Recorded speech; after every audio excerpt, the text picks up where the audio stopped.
नमस्कार, मेरा नाम डॉक्टर गौरव गुप्ता है और मैं बच्चों की हड्डियों का डॉक्टर हूँ। मेरे क्लिनिक का नाम चाइल्ड ऑर्थो क्लिनिक है और मैं दिल्ली एनसीआर में प्रैक्टिस करता हूँ। आज हम बात करेंगे हिप डिस्प्लेजिया के बारे में। हिप डिस्प्लेजिया को कंजेनाइटल डिस्प्लेजिया ऑफ हिप या फिर ज़्यादा appropriately developmental dysplasia of hip भी बोला जाता है या शॉर्ट फॉर्म में CDH या DDH भी बोला जाता है।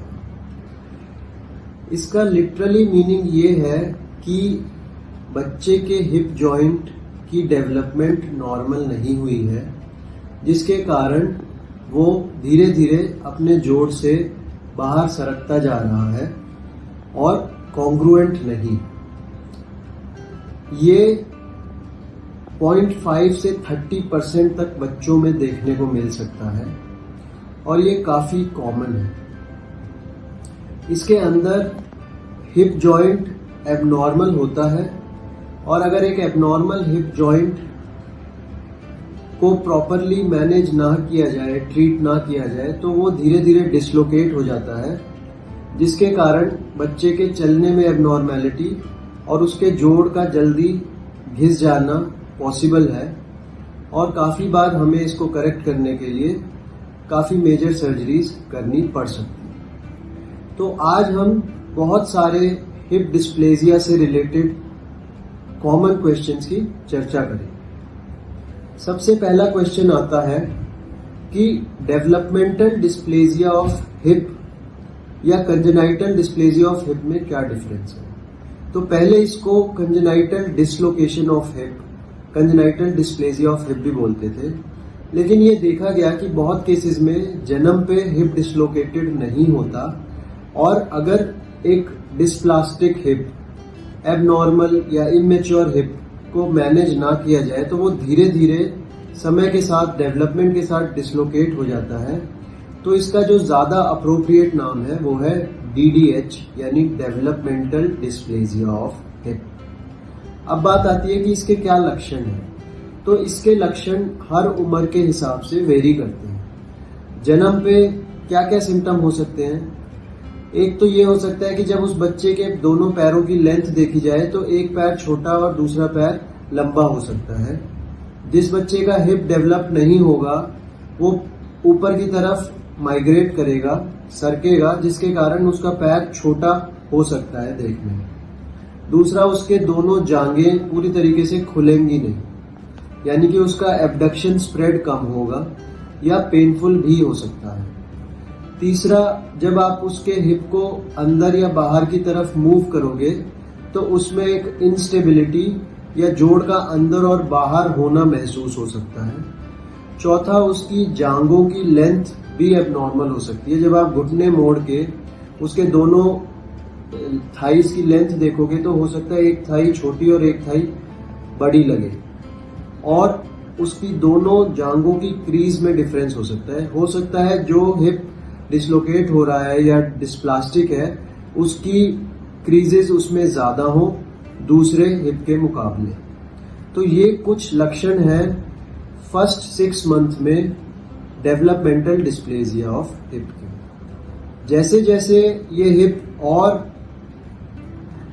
इसकी बच्चे की एज और बढ़ती जाती है, वैसे ही वो हिप बाहर और रिजिड होता जाता है और उसको रिड्यूस करना और मुश्किल हो जाता है। यानी कि जब आप उसके पैरों को खोलोगे तो हो सकता है कि एक पैर कम खुले, एक साइड का एबडक्शन स्प्रेड कम हो। दूसरा, वो प्रॉक्सिमली माइग्रेट होने के कारण छोटा बड़ा हो। तीसरा, उसका पैर आप मूव करो तो उसकी मूवमेंट थोड़ी कम हो और रिस्ट्रिक्टेड हो और पेनफुल हो। और चौथा, जब आप उसको रिड्यूस करने की कोशिश करो उसके पैरों को खोल के तो वो रिड्यूस ही ना हो। तो ये हो गए 6 महीने से 1 साल 1.5 साल तक के सिम्टम। फिर जब बच्चा 1 साल पे चलने लग जाता है तो कुछ और सिम्टम आते हैं। उसकी चाल एबनॉर्मल होगी, उसके दोनों पैर छोटे बड़े होने के कारण या तो वो एड़ी उठा के चलेगा जिस पैर में प्रॉब्लम है, लचक के साथ चलेगा, या दूसरे पैर का घुटना मोड़ के चलेगा। उसकी चाल एक साइड पे झुकी हुई सी होगी, वो नॉर्मल नहीं चलेगा। ये दूसरी स्टेज के सिम्टम हो गए जब बच्चा चलने लग गया। और अगर कोई बहुत लेट तक नहीं दिखाता है तो उसके पेन भी हो सकता है हिप में। इसके अलावा अगर दोनों हिप्स डिसलोकेटेड है तो उनकी कमर काफी आगे को निकली हुई सी हो सकती है, जिसको हम एग्जैजरेटेड लंबर लॉर्डोसिस भी बोलते हैं। तो ये कुछ लक्षण हैं जिनसे हम डेवलपमेंटल डिस्प्लेजिया ऑफ हिप को पिक कर सकते हैं।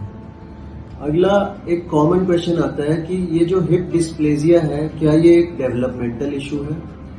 तो हिप डिस्प्लेजिया एक डेवलपमेंटल डिसऑर्डर है क्योंकि समय के साथ ये बढ़ता जाता है अगर इसका ट्रीटमेंट ना हो तो हिप डिस्प्लेजिया एक डेवलपमेंटल प्रॉब्लम है और इसीलिए हमारे पास समय होता है उसको मैनेज करने का, लेकिन ज्यादा बड़ा चैलेंज है उसको आइडेंटिफाई करने का, क्योंकि ये एक बहुत पेनफुल प्रॉब्लम नहीं है। ज्यादातर बच्चे पेनलेस रहते हैं तो इसलिए ये मिस हो जाता है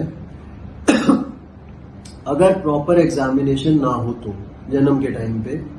और अगर ये एक बार मिस हो गया तो काफी बार जब बच्चा चलना लगता है तब वो एबनॉर्मल चलता है जिससे ये पिक होता है, लेकिन उस समय तक हमारे पास जो भी नॉन सर्जिकल मेथड्स होते हैं वो खत्म हो चुके होते हैं। और मेजरली अगर कोई वॉकिंग एज में डायग्नोज होता है तो मेजॉरिटी ऑफ केस में उसको एक सर्जरी के थ्रू जाना पड़ता है। तो सजेशन यही होता है कि हर एक बच्चे का एक अच्छा प्रॉपर हिप एग्जामिनेशन हो जन्म या उसके 1-1.5 महीने के अंदर अंदर, ताकि किसी भी बच्चे का हिप डिस्प्लेजिया मिस ना हो और उसको आगे जाके सर्जरी की जरूरत ना पड़े। एक और क्वेश्चन आता है कि क्या ये क्योरेबल है? तो ये बिल्कुल क्योरेबल है, बस डिपेंड करता है कि हम किस एज पे इसको डायग्नोज करते हैं। अगर ये फर्स्ट 1-1.5 मंथ पे डायग्नोज हो जाता है तो इसको आप कंजर्वेटिवली यानी नॉन सर्जिकली सिर्फ एक बेल्ट के जरिए ठीक कर सकते हो। उस बेल्ट को बोलते हैं पैवलिक हार्नेस। और भी कई ब्रेसेस आती हैं जिनको एबडक्शन हिप एबडक्शन ब्रेसेस बोलते हैं। वो डायनामिक भी आती हैं, वो रिजिड भी आती हैं, जैसे rhino brace, hip abduction, Pavlik harness brace. तो ये ब्रेसेस हम पहनाते हैं जिससे बच्चे की जो दोनों जांघें हैं वो खुली रहें और उसका जो हिप जॉइंट है वो सॉकेट में ज्यादा गहरा बैठा रहे और उसी के हिसाब से उसके हिप की डेवलपमेंट हो और उसका डिस्प्लेजिया ठीक हो जाए। तो अगर सही समय पे डायग्नोज हो जाता है तो ये बिना सर्जरी के क्योरेबल है। अब बात करते हैं कि अगर ये सही समय पे डायग्नोज नहीं हुआ, लेट अस से कि ये 6 महीने के बाद पता चला, तो उस केस में क्योंकि वो थोड़ा रिजिड हो जाता है, उसकी रिड्यूसिबिलिटी कम हो जाती है, तो हमें मेजरली एक छोटी सर्जरी करनी पड़ सकती है जिसमें हम उसकी जो अंदर की टाइट मांसपेशियां हैं जैसे अडक्टर मसल्स उनको रिलीज करते हैं और उसको एक हिप स्पाइका प्लास्टर यानी कि एक प्लास्टर उसके हिप से लेके एड़ी तक का, ट्रंक से लेके एड़ी तक का लगाते हैं कि हिप एक सही पोजीशन में बैठा रहे और उसी में वो रिड्यूस रहे और उसका डिस्प्लेजिया धीरे धीरे रीमॉडल हो जाए। लेकिन अगर कोई 1 साल के बाद आता है और उसका हिप अगर रिड्यूस नहीं हो रहा तो मेजॉरिटी ऑफ केसेस में हमें उसके हिप को ओपन सर्जरी करनी पड़ती है, जिसमें उसके हिप को खोला जाता है चीरा देके। उसके हिप के अंदर जो भी एबनॉर्मेलिटी है, जो भी ऑब्स्ट्रक्शन है उसकी रिडक्शन की, उन सब को रिमूव किया जाए और फिर उसके हिप को अच्छे से रिड्यूस किया जाए और फिर उसके हिप की जो कैप्सूल है, जो कवर है, उसको क्लोज किया जाए, फिर एक प्लास्टर लगाया जाए और फिर वो प्लास्टर में उसको 2 महीने से 3 महीने रखा जाए ताकि वो हिप अपनी जगह पे स्टेबल हो जाए। लेकिन कई केसेस में बच्चा और लेट आता है या हम हिप को रिड्यूस कर दें फिर भी वो बार बार रीडिस्लोकेट हो रहा है या स्टेबल नहीं है, तो हमें उसकी बोन को भी कट करना पड़ सकता है, जिसमें उसकी थाई बोन को कट करके उसकी ओरिएंटेशन को बेटर करना पड़ सकता है या उसकी पेल्विस की बोन को कट करके उसकी जो डेप्थ है एसिटेबुलम की उसको बढ़ाना पड़ सकता है। तो इसको बोलते हैं पेल्विक या फीमोरल ऑस्टियोटमी। तो depending upon the need and the stability हमें ओपन रिडक्शन से फीमोरल से पेल्विक ऑस्टियोटमी तक कुछ भी करना पड़ सकता है। हमें तब तक उसको स्टेबल करना है जब तक वो फुल्ली स्टेबल पोजीशन में ना रहे, ताकि वो स्टेबल पोजीशन में आ जाए ताकि वो रीडिस्लोकेट ना हो, और इतनी सर्जरी और 2-3 महीने के प्लास्टर के बाद हमारा सर्जरी फेल ना हो, हिप जॉइंट बाहर ना आए। तो ये है उसका मोटा मोटा ट्रीटमेंट।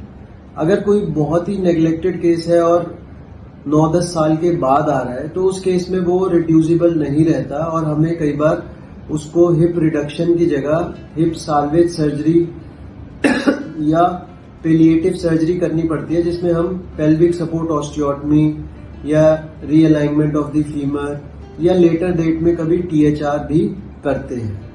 तो डिपेंड करता है कि बच्चा किस एज में हमारे पास आ रहा है। जितना जल्दी आ जाएगा उतना ही इजियर और सिंपलर ट्रीटमेंट रहेगा। एक बहुत ही कॉमन क्वेश्चन आता है कि कैसे डायग्नोज करें हिप डिस्प्लेसिया। तो अब अगर सस्पिशन हो रहा है कि हमारे बच्चे को कोई हिप की प्रॉब्लम ना हो, तो अगर बच्चा फर्स्ट 3 to 4 मंथ्स की एज का है तो उसके कंफर्मेशन के लिए हम अल्ट्रासाउंड करा सकते हैं। हिप के अल्ट्रासाउंड से हमें पता चल सकता है कि हिप जॉइंट को डिस्प्लेसिया है या नहीं है। उसमें अल्ट्रासाउंड से हम अल्फा और बीटा एंगल्स मेजर करते हैं, उसको मनूवर करके हम देखते हैं कि वो डिस्लोकेट या सबलक्स हो रहा है या नहीं, और उस अल्फा और बीटा एंगल के मेजरमेंट से हम ये डायग्नोज कर सकते हैं कि हिप डिस्प्लेसिया है या नहीं, और अगर है तो क्या ग्रेड है। अल्ट्रासाउंड के बेसिस पे एक क्लासिफिकेशन होती है जिसको बोलते हैं ग्राफ्स क्लासिफिकेशन, जिसमें टाइप 1, 2, 3, 4 तक हम उसको डायग्नोज करते हैं, और उसके बेसिस पे उसकी सीवियरिटी भी होती है। टाइप 1 नॉर्मल, टाइप 4 सबसे सीवियर, तो उसके बेसिस पे हम डायग्नोज कर सकते हैं। आफ्टर 3 मंथ्स बच्चे की बोन्स डेवलप होने लगती हैं, उसके कार्टिलेज स्ट्रक्चर में बोनी ग्रोथ होने लगती है, तो हम एक्सरे करा सकते हैं और हमें एक्सरे से आइडिया लग सकता है कि ये हिप सॉकेट के अंदर है या ये डिस्लोकेटेड है या डिस्प्लास्टिक है। उसके बाद जैसे जैसे बच्चा बड़ा हो रहा है, सबसे कॉमन और इजीएस्ट वे है एक्सरे। कई केसेस में अगर आपको सर्जरी की प्लानिंग करनी है तो हमें कई बार CT स्कैन या MRI करा के ये देखना पड़ता है कि उसकी क्या डेप्थ है, सॉकेट की वॉल्यूम क्या है, कहाँ से ज्यादा डिस्प्लास्टिक है, कोई एवास्कुलर नेक्रोसिस के साइंस तो नहीं है। तो प्लानिंग के लिए हमें फर्दर इमेजिंग जैसे CT या MRI कराना पड़ सकता है, लेकिन डायग्नोसिस मेजॉरिटी ऑफ केस में एक्सरे से हो जाता है। अब सवाल आता है, क्या हर एक हिप डिस्प्लेसिया को सर्जरी की जरूरत है? तो इसका आंसर है नहीं। सर्जरी की जरूरत डिपेंड करती है कि वो एज क्या है बच्चे की और उसके हिप की कितनी लैक्सिटी या रिड्यूसेबिलिटी है। अगर वो यंग एज है जैसे 6 मंथ्स या 1 ईयर तक और उसका हिप रिड्यूसिबल है तो हमें सर्जरी की जरूरत नहीं पड़ती, हम कुछ ब्रेस से या प्लास्टर से रिड्यूस कर सकते हैं। लेकिन अगर उसकी एज ज्यादा है जैसे 1.5 साल, 2 साल, 3 साल या उसका हिप रिड्यूस नहीं हो रहा तो हमें सर्जरी करनी पड़ सकती है। सर्जरी में muscle release, open reduction, femoral osteotomy, pelvic osteotomy जैसी चीजें करनी पड़ सकती हैं, डिपेंडिंग अपॉन किस स्टेज पे जाके उसका हिप स्टेबल हो जाए, कहाँ पे जाके उसका हिप स्टेबल हो जाए। सर्जरी का सिर्फ एक एम है कि हिप इजीली रिड्यूस हो और अपनी जगह पे स्टेबल रहे, दोबारा से डिस्लोकेट ना हो, अनस्टेबल ना हो। फिर सवाल आता है कि क्या करें जिससे हिप डिस्लोकेट ना हो। तो उसके लिए कुछ एक मेजर्स हैं जो कर सकते हैं छोटे बच्चों में। जैसे कि बच्चों को जब भी हम सॉडल करते हैं, कवर करते हैं, तो हमें उनकी थाइस को या हिप्स को, पेल्विस को बांधना नहीं चाहिए। बच्चों को एकदम दोनों पैर सटा के नहीं बांधना चाहिए। अगर उसको आपको सॉडल करना है, ठंड से बचाना है, तो आप उसके पेल्विस से ऊपर के एरिया को अच्छे से कवर कर दो, लेकिन थाइस को थोड़ा खुला रखो। अगर आप थाइस को एकदम चिपका दोगे तो उसके हिप की ग्रोथ एबनॉर्मल हो सकती है। तो प्रॉपर सॉडलिंग टेक्निक्स होनी चाहिए। दूसरा, बच्चे को जब भी गोद में लेते हो तो दोनों पैरों को चिपका के गोद में ना लो, दोनों पैर खुले रहने चाहिए, एक पैर इधर एक पैर इधर। टमी टाइम में भी एक पैर इस तरफ एक पैर इस तरफ। और उसको जब आप गोद में लेके कैरी कर रहे हो तो जैसे हमारा ट्रेडिशनल इंडियन तरीका होता था विलेजेस में, जिसमें एक पैर आगे और एक पैर पीछे करके कमर के साइड पे बच्चे को कैरी करते थे, वो एक बहुत अच्छा तरीका है हिप डिस्प्लेजिया को प्रिवेंट करने का। इसके अलावा जब उसकी एक्सरसाइज या मालिश करते हैं तो उसके पैरों को, थाइस को खोलना चाहिए, स्ट्रेचिंग करनी चाहिए ताकि हिप्स उसके पूरे ओपन हो, उसकी मसल्स रिलैक्स्ड रहे। तो ये कुछ तरीके हैं हिप डिस्प्लेजिया को प्रिवेंट करने के। एक कॉमन क्वेश्चन आता है कि सर हम ऐसा क्या करें कि बच्चे के हिप्स स्ट्रॉन्ग हो, उनकी मसल स्ट्रॉन्ग हो। तो हिप्स के आसपास की मसल्स को बोलते हैं प्रॉक्सिमल मसल्स या periarticular muscles around the hip. इनकी अगर आप स्ट्रेंथनिंग करना चाहते हो तो आप सिटअप्स करो, स्क्वाट्स करो, स्टेयर क्लाइंबिंग करो और क्वाड्रिसेप्स मसल की स्ट्रेंथनिंग करो, हिप एब्डक्टर मसल की स्ट्रेंथनिंग करो।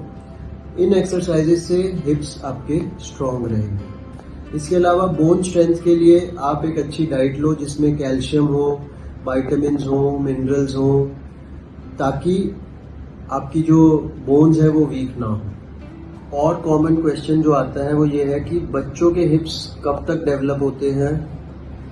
तो बच्चों के हिप्स की सबसे ज्यादा ग्रोथ पहले 4 से 5 साल में होती है। खासकर फर्स्ट ईयर में बहुत रैपिड ग्रोथ होती है और उसके बाद एक प्लेट्यू आ जाता है।